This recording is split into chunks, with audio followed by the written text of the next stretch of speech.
आप देख रहे हैं माइथोलॉजी मिस्ट्रीज। आज हम आपसे बात करने वाले हैं कि आखिर क्यों गौतम ऋषि ने अपनी पत्नी अहिल्या को श्राप दिया था। तो चलिए जानते हैं।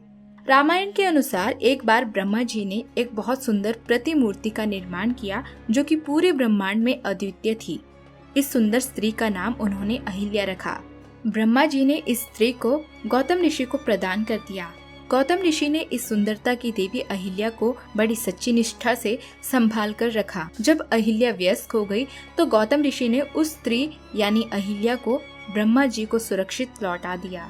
ब्रह्मा जी ऋषि के संयम से अति प्रसन्न हुए और उन्होंने इस युवती को गौतम ऋषि को आशीर्वाद स्वरूप भेंट कर दिया। इतना ही नहीं, ब्रह्मा जी ने गौतम ऋषि एवं अहिल्या का विवाह भी संपन्न करवाया। परंतु ऐसा क्या हुआ जो गौतम ऋषि ने अपनी ही पत्नी अहिल्या को श्राप दे डाला।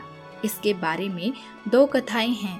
पहली यह कि एक बार इंद्र ने जब अहिल्या को देखा तो इंद्र उनकी सुंदरता देख मंत्रमुग्ध हो गए।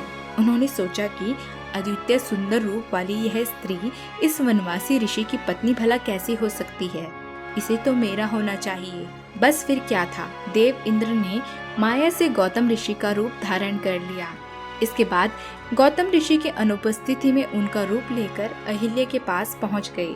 हालांकि अहिल्या जान गई थी कि यह गौतम ऋषि नहीं बल्कि इंद्र है, फिर भी उन्होंने इंद्र की प्रार्थना स्वीकार कर ली, जिसके बाद वह दोनों आपस में प्रेम आलिंगन करने लगे।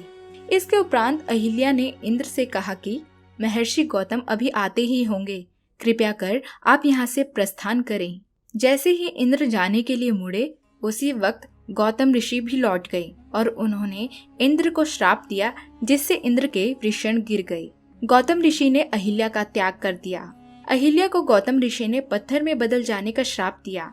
साथ ही ऋषि गौतम ने यह भी आदेश दिया कि वर्षों बाद जब राम वनवास पर आएंगे तो अहिल्या की भक्ति से प्रसन्न होकर वही उसे इस अभिशाप से मुक्त करेंगे। तब वह अपने पूर्व रूप में आकर गौतम के पास लौट सकती है। इसके पश्चात इंद्र ने स्वर्ग में पहुंचकर समस्त देवताओं को यह बात बताई।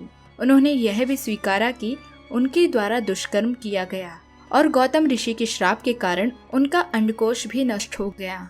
अतः देवताओं ने मेष अर्थात भेड़ का अंडकोश इंद्र को प्रदान किया। यही कारण है कि इंद्र को मेष वृषण के नाम से भी जाना जाता है।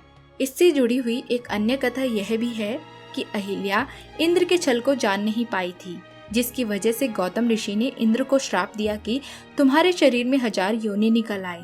परंतु बाद में बहुत विनती और प्रार्थना के बाद गौतम ऋषि ने उन सभी योनियों को 1000 आंखों में बदल दिया और इंद्र सहस्राक्ष कहलाए।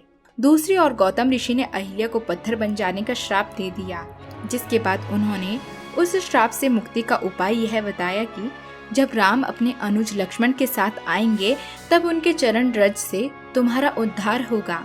वनवास के दौरान जब प्रभु श्री राम और लक्ष्मण जी विश्वामित्र के साथ यज्ञ रक्षा के लिए गए थे तब अहिल्या का उद्धार हुआ था।